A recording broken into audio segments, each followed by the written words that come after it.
वेद प्रेमियों, सुधी श्रोताओं, संप्रति हम सब ऋग्वेद के प्रथम मंडल के 84वें सूक्त के 90 मंत्र की व्याख्या में प्रवेश करने जा रहे हैं।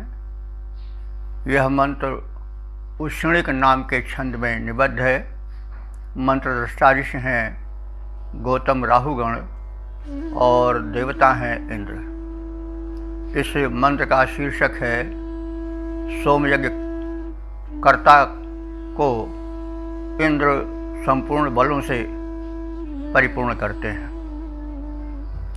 तो प्रथम इस मंत्र का पाठ हो जाए। ओम यश्चिद्धि त्वा बहुभ्य आस्तुतावान् आविवासति उग्रं तत्पत्यते शव इंद्रो अंग।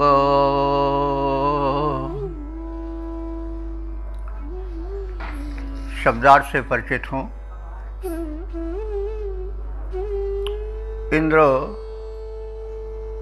हे जगन्नियंता, जगत पर शासन करने वाले, तुम्हारे प्रबंधन में यह चित ही स्तुतवान, यह माने जो यजमान या उपासक स्तुतवान सोम रस को निकालकर सोम यज्ञ करता है। अब यहाँ पर हम सोम यज्ञ को जान लें।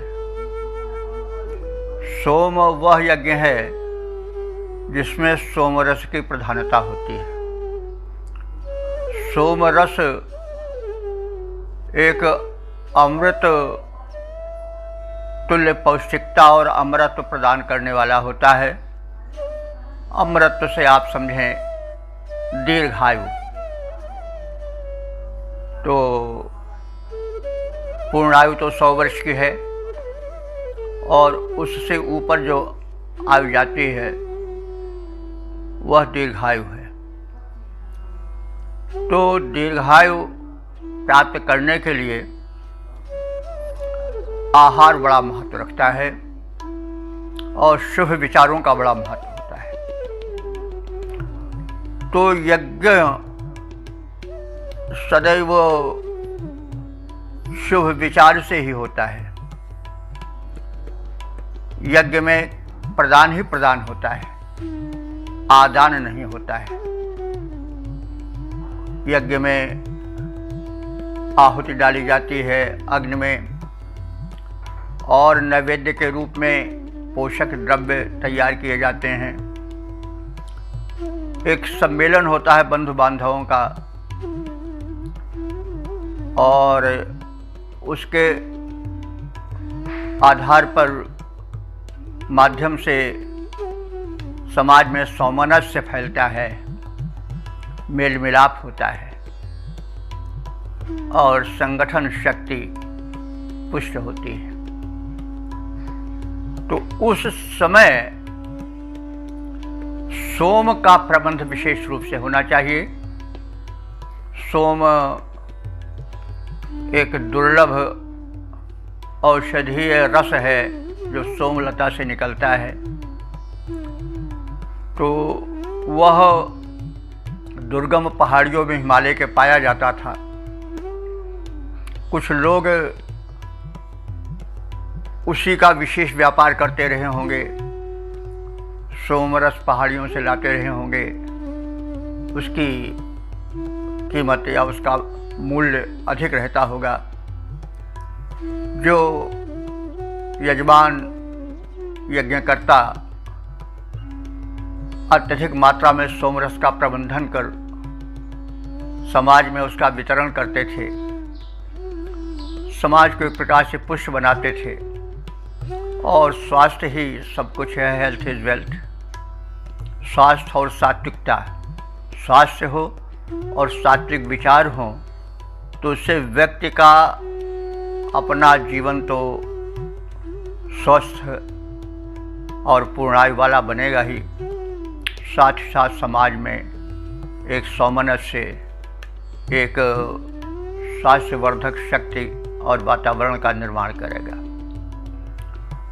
तो इसलिए सोम यज्ञ का बड़ा महत्व है। तो ईश्वर किस पर प्रसन्न होता है? जो समाज के हित में संलग्न रहता है, अपने सीमित स्व के दायरे से निकल करके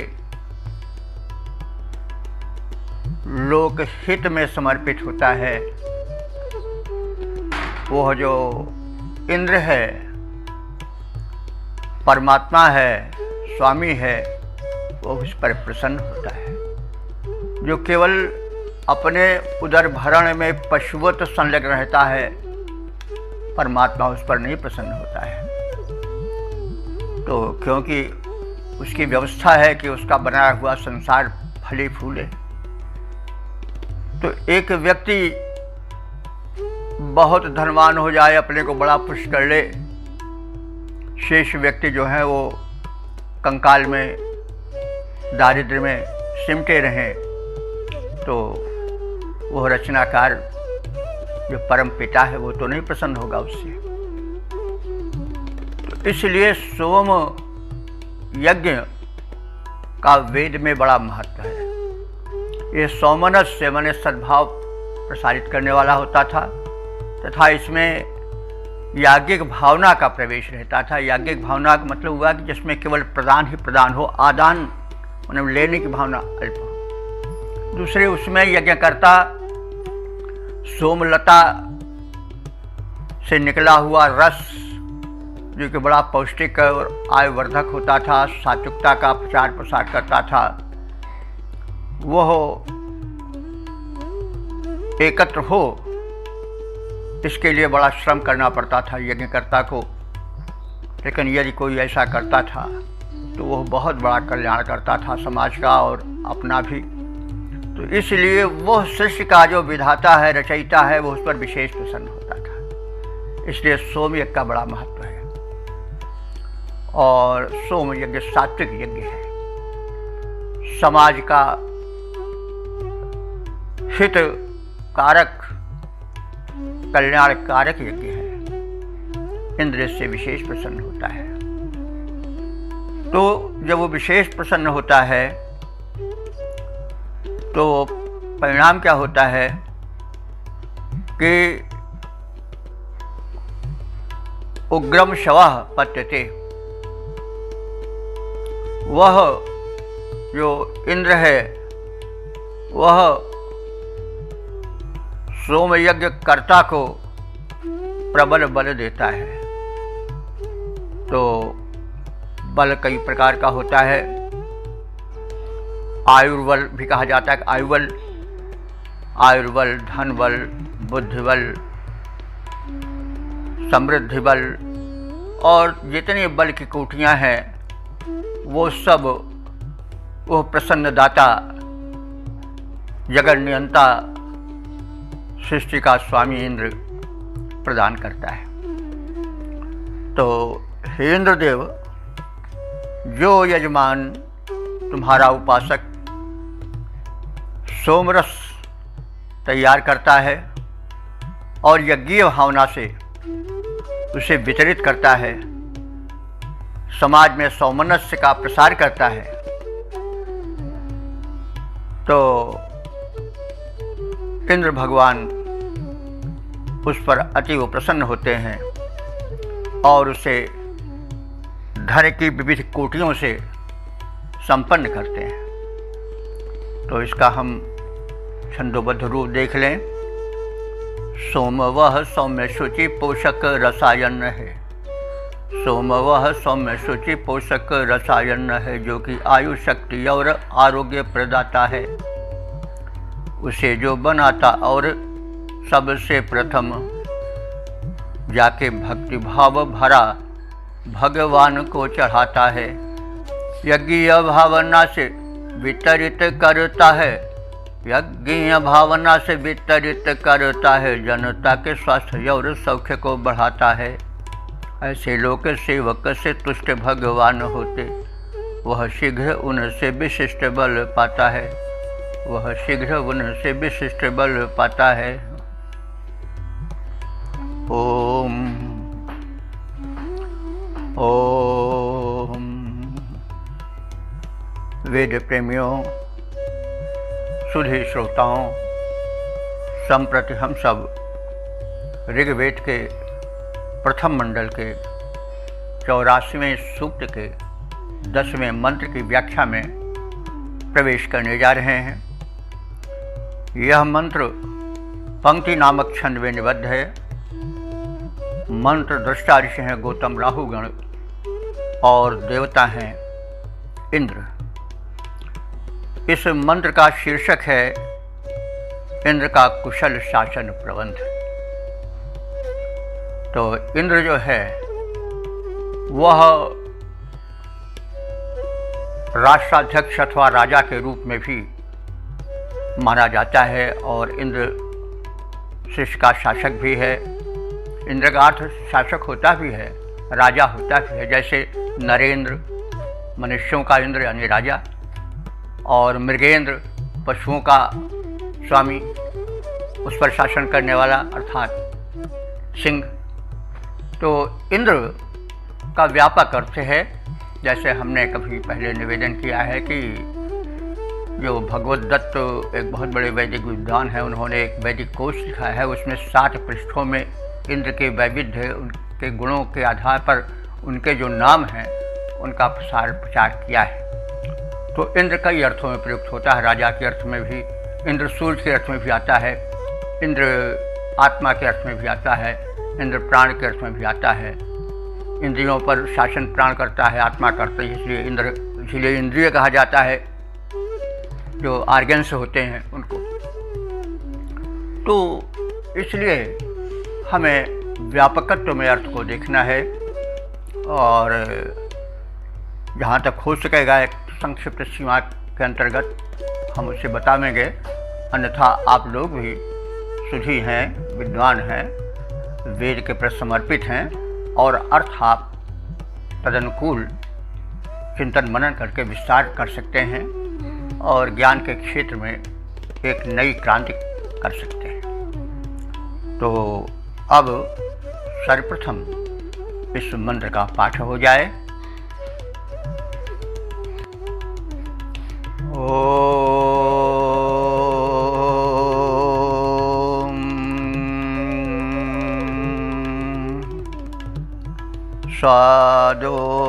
स्वादोरित्था विषुवती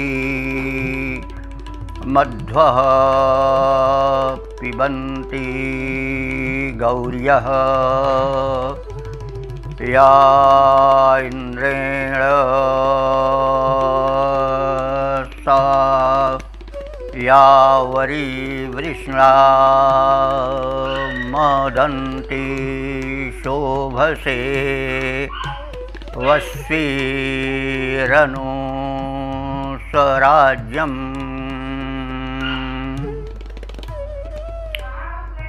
अब शब्दार्थ से परिचित हूँ और थोड़ा मंत्र को समझने की एक भूमिका बना लें। तो इस मंत्र में और आगे के 2 और मंत्रों में एक वाक्यांश दोहराया गया है, याह स्वराज्यम अनुवस्वी, जो इंद्र के अपने राज्य के प्रबंधन में निवास करती हैं। यह वाक्यांश इस मंत्र में और आगे के 2 मंत्रों में आया है ज्यों का त्यों। और यह इंद्र के अपने स्वराज्य में रहने वाली कौन है? गावा, गायें। तो इसमें गो महिमा का भी वर्णन मिलेगा। गो को हमारे यहाँ बड़ी महत्ता दी गई है और उसमें समस्त दैवी शक्तियों का निवास बताया गया है। वैसे गो का अर्थ इंद्रिय भी होता है, गो का अर्थ वाणी भी होता है, गो का अर्थ पृथ्वी भी होता है। तो गो का अर्थ किरणें भी होता है। इंद्र का अर्थ जैसे पहले कहा गया है कि सूर्य भी होता है। तो कुछ भाष्यकारों ने गायों को सूर्य की किरणों से जोड़ा है और सूर्य की किरणों से पोषकता पृथ्वी पर आती है। वनस्पतियाँ उस पोषकता को शोषण करती हैं। गायें उसे उन तृणों को, उन वनस्पतियों का चर्वण करती हैं, आहार करती हैं। उससे रक्त निर्माण होता है, फिर उसी से दुग्ध आदि होता है। तो पोषकत्व तो गायों में सूर्य की किरणों से आता है, वनस्पतियों से आता है। और सृष्टि में दो तत्व सदैव सक्रिय रहते हैं, उत्तम और अनुत्तम, अच्छे और बुरे, स्वास्थ्यप्रद और रोगप्रद, विष और अमृत भी कह सकते हैं। तो सृष्टि द्वंद्वमयी है, तो भिन्न भिन्न तत्वों का वर्षण होता रहता है और वनस्पतियां, जीव जगत उनका अवशोषण करते हैं। तो कुछ वनस्पतियां तो जो सूर्य से अथवा अंतरिक्ष से तत्व क्षरित हो रहे हैं, उनमें से कुछ तो अमृत तत्व लेती हैं। उसमें से सोमलता सबसे प्रधान है, इसलिए सोम को शब्दकोश में अमृत भी कहा गया है। पौष्टिक तो है ही है, सात्विकता वर्धक तो है ही है।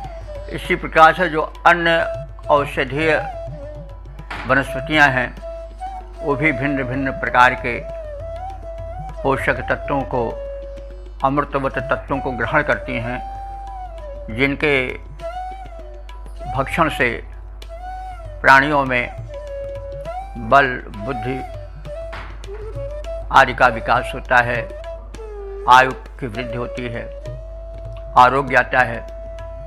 कुछ वनस्पतियाँ उस जो है वो जो अंतरिक्ष से, सूर्य से और अन्य नक्षत्रों से अंतरिक्ष से ऊर्जा आ रही है, उसमें जो विषीय अंश होता है, जो अनिष्ट वाला अंश है, विष वाला अंश है, उसे शोषण करती हैं। ऐसे इसीलिए कुछ ऐसे पौधे हैं जिनमें कि जहर होता है, उनको खा ले तो व्यक्ति कुछ तो नशे में आ जाता है, कुछ वनस्पतियों के सेवन से, और कुछ के सेवन से मरण भी हो जाता है। एक बिच्छू नाम का पौधा है, हम कभी गए थे पहाड़ पर, तो वो संयोग से हमारे हाथ में छू गया, तो जैसे बिच्छी चढ़े बड़े ज़ोर से, वैसे एक पीड़ा होने लगी, दर्द होने लगी, चिलकन होने लगी, और वो आगे बढ़ता गया। लेकिन एक जानकार था, उसने एक वैद्य नामक वहीं पर पौधा लगा हुआ था, उसको तोड़ा और तत्काल वहाँ पर लगा दिया, वो उतर का उसका विष। तो तात्पर्य यह है कि जो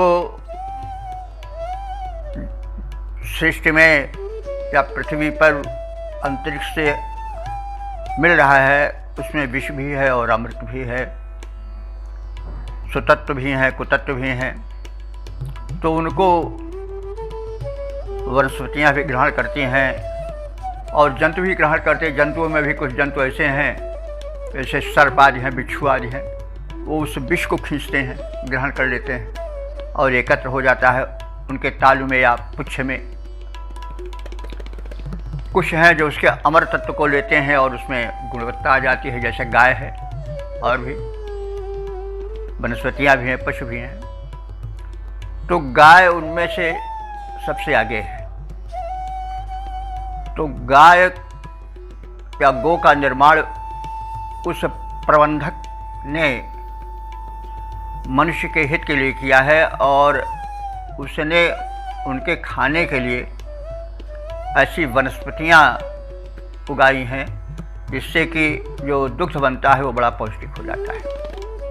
तो इंद्र का अथवा उस व्यवस्थापक का प्रबंधन है, यही बात इसमें बताई जा रही है। तो सोम एक बड़ी ही उपयोगी लता है जिसके विषय में आप सब जानते हैं, और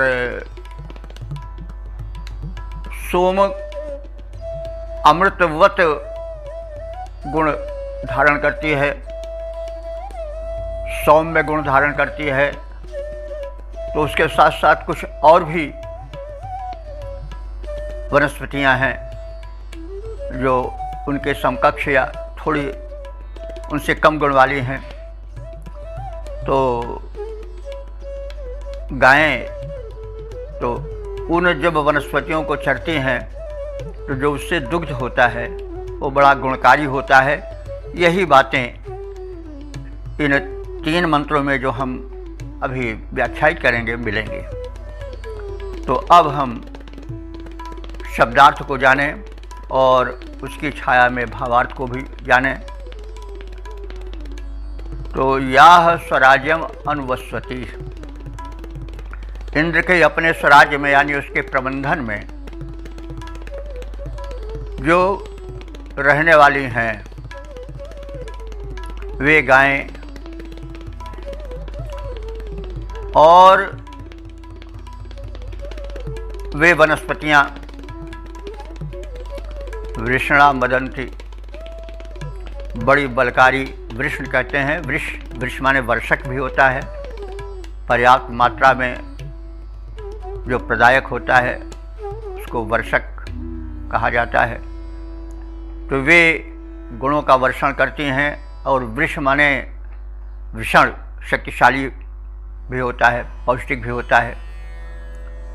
तो वे वनस्पतियाँ और उनका सेवन करने वाली गायें जो हैं वृषणा मदंती, वे पोषकत्व को धारण करके उसके द्वारा मदंती माने आनंदित करती हैं, हर्षित करती हैं, सुख पहुंचाती हैं। और उन वनस्पतियों को जो पोषक हैं और पुष्ट हैं, पोषकत्व प्रदान करती हैं, उनको गौर्या माने गौर वर्ण वाली गायें चरती हैं। तो गौर वर्ण से तो एक रंग होता है, सफ़ेद रंग की गायें भी होती हैं, लेकिन हम चाहें तो सफ़ेद जो है वो सात्विकता का प्रतीक है, उससे भी जोड़ सकते हैं। तो वे सात्विक गायें अथवा गौर वर्ण की गायें उन वनस्पतियों को चरती हैं और वे उससे बने हुए स्वादोह माने सुस्वादु दुग्ध का श्रवण करती हैं, यानी उसको प्रदान करती हैं, उसे देती हैं। जो दूध घुन से स्रवित होता है, निकलता है, उसे वो प्रदान करती हैं। और वे इस प्रकार से सोमरस को गुणवर्धक बनाती हैं। जो सोमरस तैयार किया जाता है उसमें दुग्ध भी मिलाया जाता है तो गुणवर्धक हो जाता है। तो यहाँ पर सोम का अर्थ हमको सौम्य गुण धारण करने वाली वनस्पतियों से भी जोड़ना होगा। तो वे वनस्पतियाँ जो इंद्र के प्रबंधन में अंतरिक्ष से बरसने वाली गुणवत्ता को धारण करती हैं, उनको जब धीन में चरती हैं तो उनमें बलवर्धक दुग्ध उत्पन्न होता है और उसको पान करके राष्ट्र पुष्ट बनता है और इन सब का प्रबंधन वो इंद्र करता है। इंद्र जो है वो सर्वोच्च सत्ता है जो कि संपूर्ण सृष्टि का प्रबंधन करता है। वह विष और अमृत तत्व दोनों को अलग अलग पहचान देता है और उसे ग्रहण करने की प्रेरणा देता है। तो इस तरह से उसकी कुशलता, उसकी कारीगरी, उसका प्रबंधन प्रशंसनीय है। तो इंद्र के राज्य में सोमादिक पुष्प वनस्पतियों की बहुलता है। गायें इन वनस्पतियों को खाकर पुष्ट और आनंदित होती हैं। गौरवर्णी गायें मीठे और विशेष रीति से निचोड़े सोमरस का पान करती हैं, यानी वनस्पतियों में जो एक रसत्व व्याप्त है जो कि सौम्य है और पौष्टिक है, उसको वे ग्रहण करती हैं। तात्पर्य है कि पुष्ट और उपयोगी औषधीय वन वनस्पतियों से पोषित गायें औषधीय पुष्ट दुग्ध देने वाली हो जाती हैं और राष्ट्र की ओर से कुछ ऐसा प्रबंधन हो कि हमारी गायें पुष्ट पोषण प्रद वनस्पतियों का अवश्य सेवन करें। तो इससे जो निकलेगा दुग्ध वो पौष्टिक होगा, आयुष्य का वर्धन करेगा, स्वास्थ्य प्रदान करेगा। तो इस संदेश और इस तथ्य को उजागर किया गया है मंत्र में कि उस इंद्र का प्रबंधन बड़ा उच्च कोटि का है। उसने अंतरिक्ष से आने वाली ऊर्जा को वन वनस्पतियों में संग्रहित कर दिया है। गायें उसे ग्रहण करें और जो गोपालक हैं वे उन गायों को उन वनस्पतियों तक पहुँचावें ताकि उनके आधार पर जो दुग्ध बने वो बड़ा पोषक हो, राष्ट्र का कल्याणकारी हो, स्वास्थ्य, आयुष्य और आरोग्य का संवर्धक हो। तो इसका हम अब छंदोबद्ध प्रारूप देख लें। शासन सुचारु इंद्रदेव का व्यवस्थित है, वनस्पतियों की हरियाली लहराती है। इंद्र के स्वराज्य में निवास करती जो गायें सोम जड़ी बूटी खाके पुष्ट बन जाती हैं। गौरवर्णी गायें सोम रस पान करती हैं, हर्षित विशेष अति आनंद मनाती हैं। औषधीय गुण युक्त दुग्ध बरसाती गायें शोभा पाती साथ साथ शोभा को बढ़ाती हैं। शोभा पाती साथ साथ शोभा को बढ़ाती हैं। ओम। वेद प्रेमियों, सुधी श्रोताओं, संप्रति हम सब ऋग्वेद के प्रथम मंडल के 84वें सूक्त के 11वें मंत्र की व्याख्या में प्रवेश करने जा रहे हैं। यह मंत्र पंक्ति नामक छंद में निबद्ध है।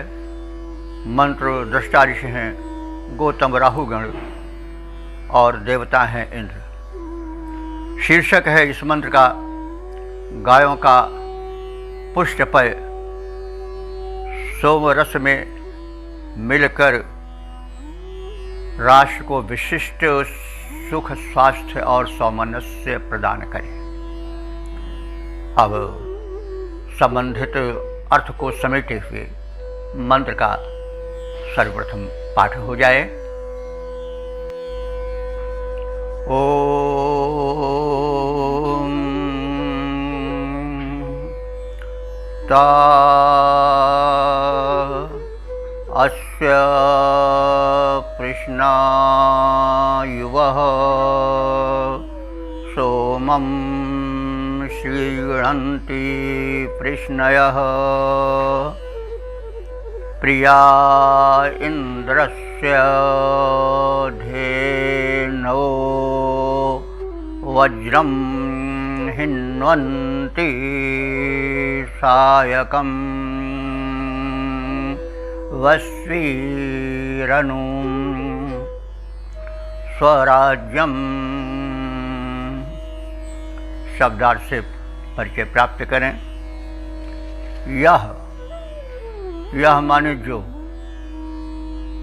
जो गायें स्वराज्य इंद्र के अपने प्रबंधन वाले राज्य में अर्थात उसकी बनाई भूमि पर विचरण करती हैं। अनुस्वती माने निवास करती हैं। प्रिया कृष्णया ऐसी प्यारी, कृष्णया माने नाना वर्णों वाली, अनेक रंगों वाली धेनवा जो गायें हैं वे सोमम शुणंती, इंद्र को समर्पित किए जाने वाले सोम रस में अपने अमृत तुल्य दुग्ध को मिलाने हेतु दुग्ध दान करती हैं और उस दुग्ध मिश्रित अथवा दुग्ध से बनने वाले अन्य पदार्थ, दही, घृतादि के मिश्रण से अत्यधिक पौष्टिक बनाए गए, गुणवान बनाए गए सोम रस का जब इंद्र पान करता है तो उसमें प्रबल बल का संयोजन हो जाता है।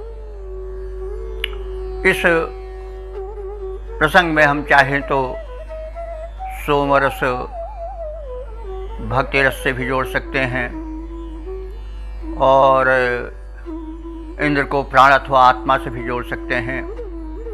गो गाय जो है उनको इंद्रियों से जोड़ सकते हैं। तो जब भक्ति रस से आपूरित हो जाता है भक्त अथवा उसका प्राण उसमें सराबोर हो जाता है तो उसके गो माने इंद्रियों में अपूर्व शक्ति का संचार होता है और इंद्रियां उसे बलवान बना करके विरोधी शक्तियों के दमन में सक्षम बनाती हैं। तो इस तरह से एक मंत्र में कई अर्थ हो सकते हैं। शब्दों में अनेक अर्थ के प्रकाश फूटते हैं, किरणें फूटती हैं। उनके आधार पर हम एक अर्थ ले सकते हैं जो कि अनर्थ न बने, इसका ध्यान रहे। तो वे इंद्र के स्वराज्य में वसी माने निवास करने वाली गायें जो दुग्ध देती हैं वो सोम रस में मिलाया जाता है जिससे उसकी गुणवत्ता बढ़ जाती है और जो इंद्र है वो उसका पान करके अत्यधिक बलवान और उत्साह से संयुक्त हो जाता है और उस समय उसका परिणाम यह होता है कि वह दुष्टों के विनाश के लिए, जैसे वृत्तासुर उसका सबसे प्रबल विरोधी है, वृत्तासुर जो है वो अनेक रूपों में देखा जाता है।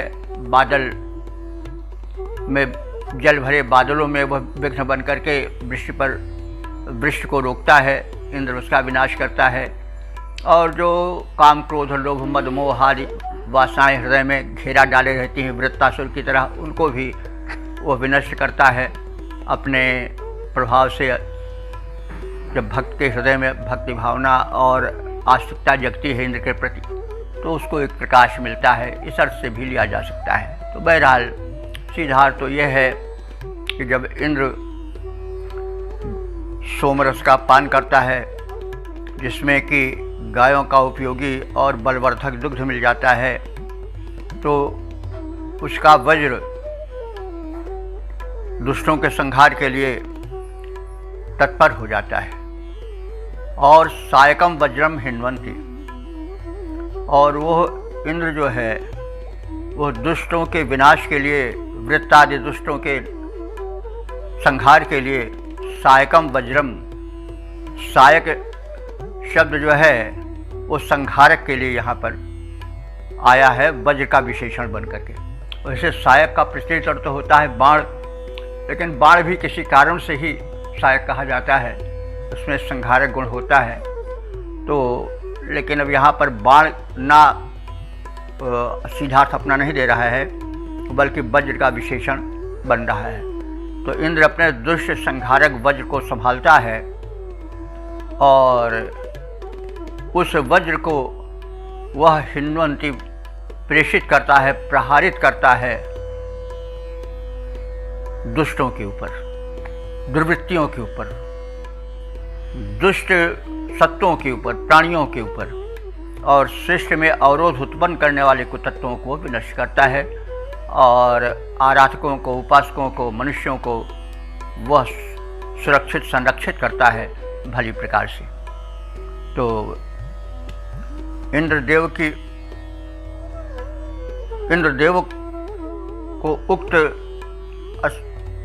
के स्पर्शाभिलाषी गायें इंद्र के लिए अपने दुग्ध को प्रदान करती हैं और इस प्रकार से सोम रस में मिलाया जाता है। इस मिश्रण से उत्पन्न ऊर्जा शत्रुओं पर प्राणांतक वज्रघात के लिए इंद्र को तत्पर करती है। ये गायें इंद्र के स्वराज में बस करके इस प्रकार से मानवता का उपकार करती हैं। तो इस मंत्र के छंदोबद्ध प्रारूप को भी देख लें। इंद्र कर स्पर्श कामी, इंद्र धेनु वृंद, जब धेनु वृंद है इसलिए सारी इसी से क्रियाएं संचालित होगी, तो पुल्लिंग वो प्रतीत होंगी। इंद्र कर स्पर्श कामी, इंद्र धेनु वृंद, जब कर स्पर्श शीघ्र, कर स्पर्श द्वारा पुलकित बन जाता है। मात्रा में प्रचुर पय करता प्रदान, जिसे शक्ति वृद्धि हेतु इंद्र सोम में मिलाता है।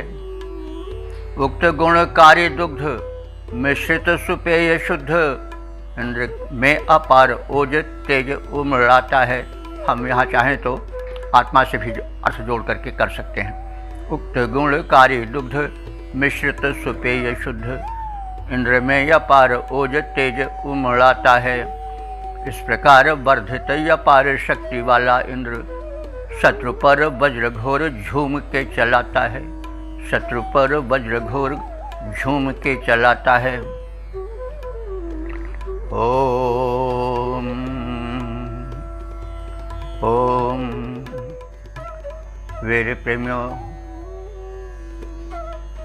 प्रेमियों, सुधी श्रोताओं, संप्रति हम सब ऋग्वेद के प्रथम मंडल के 84वें सूक्त के 12वें मंत्र की व्याख्या में प्रवेश करने जा रहे हैं। यह मंत्र पंक्ति नामक छंद में निबद्ध है। मंत्र दृष्टा ऋषि गौतम राहुगण हैं और शीर्षक है सोमपोषित गायों का दुग्ध राष्ट्र का बल बनकर आता है। अब संबंधित मंत्र का प्रथम पाठ हो जाए। ओम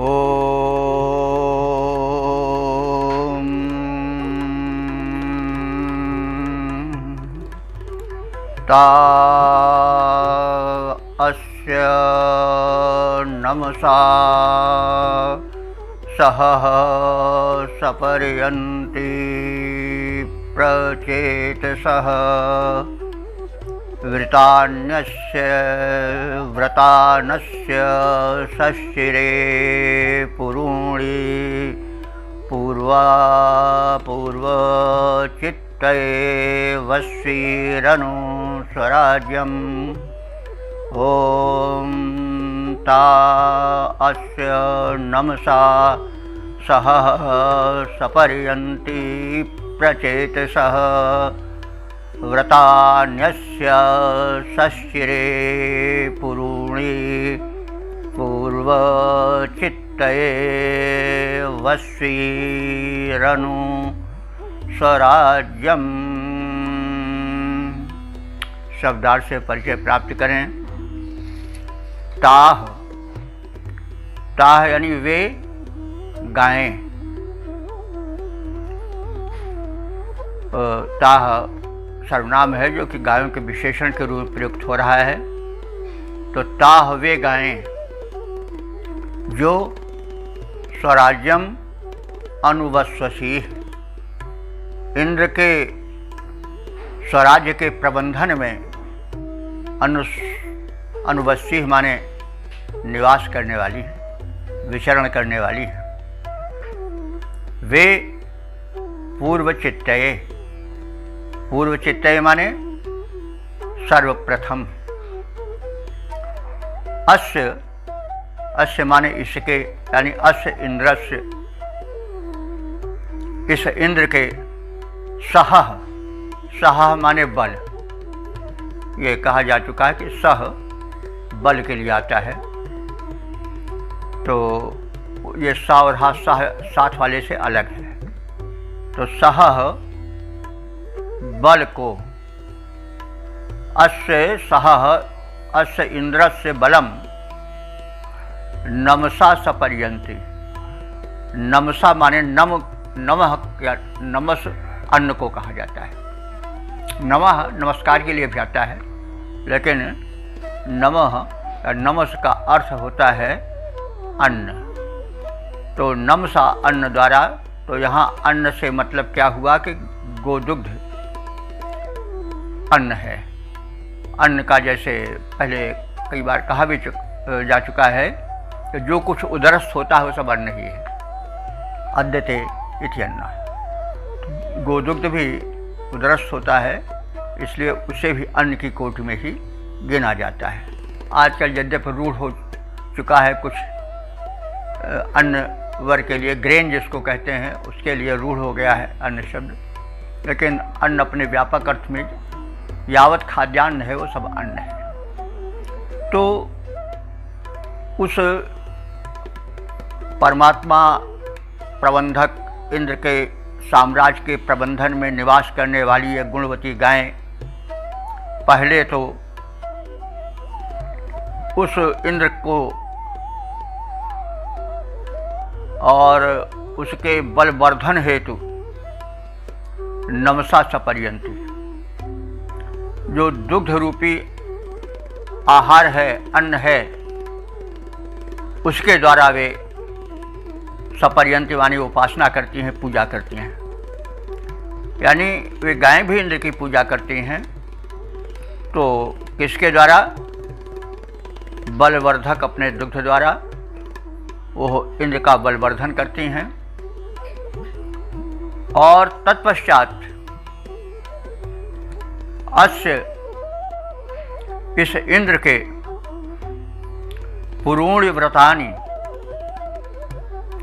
जो शत्रुवध रूपी उसने पहले प्रतिज्ञा की थी, व्रत धारण किया था, उसको सश्चर्य माने याद दिलाती हैं, स्मरण दिलाती हैं।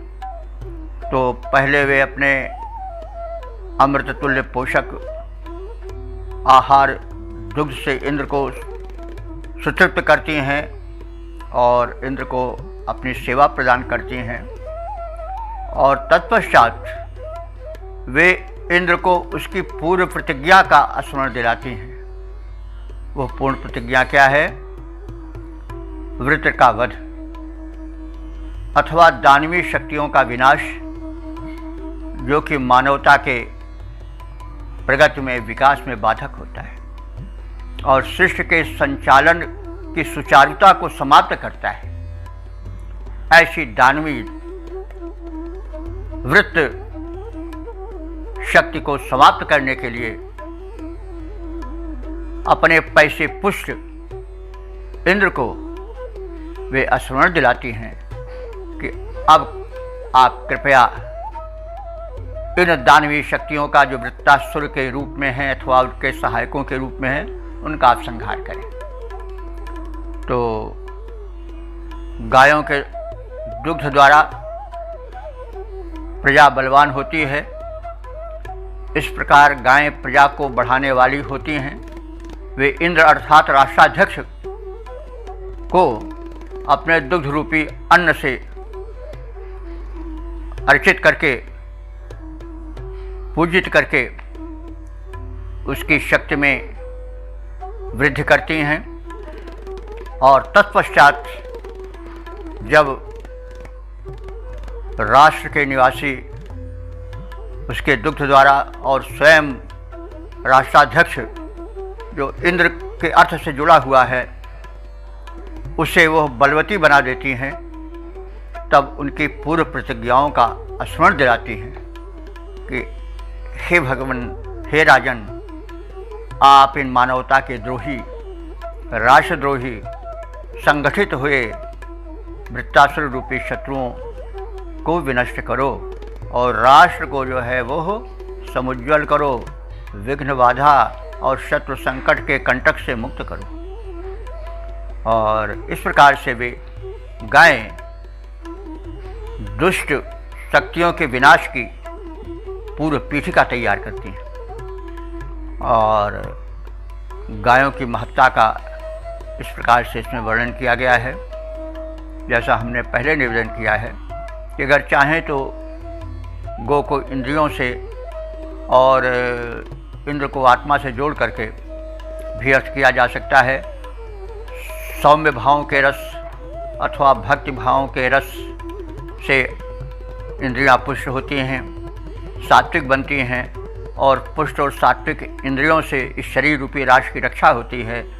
और जो दानवी शक्तियाँ काम, क्रोध, लोभ, मद, मोह आदि के रूप में आत्मा पर घेरा डाले रहती हैं, उसको वो जागृत आत्मा बल नष्ट करता है, ऐसा भी अर्थ निकाला जा सकता है। और जैसा कहा गया है गो का इंद्र का कई अर्थ होता है, तदनुसार भी हम एक सार्थक और एक जो है ऊर्जाप्रद अर्थ निकाल सकते हैं और सकारात्मकता से हम अपने विचारों को और समाज को परिपोषित कर सकते हैं। हम स्वयं अपने आत्मा का, अपनी आत्मिक शक्ति का समुद्धार करें, उसका बलवर्धन करें वेद मंत्रों द्वारा, और उसके बाद अपने तक ही सीमित न रखें बल्कि एक याज्ञिक भावना से। याज्ञिक भावना क्या होती है कि मिलजुल करके परस्पर एक दूसरे के कल्याण को देखना।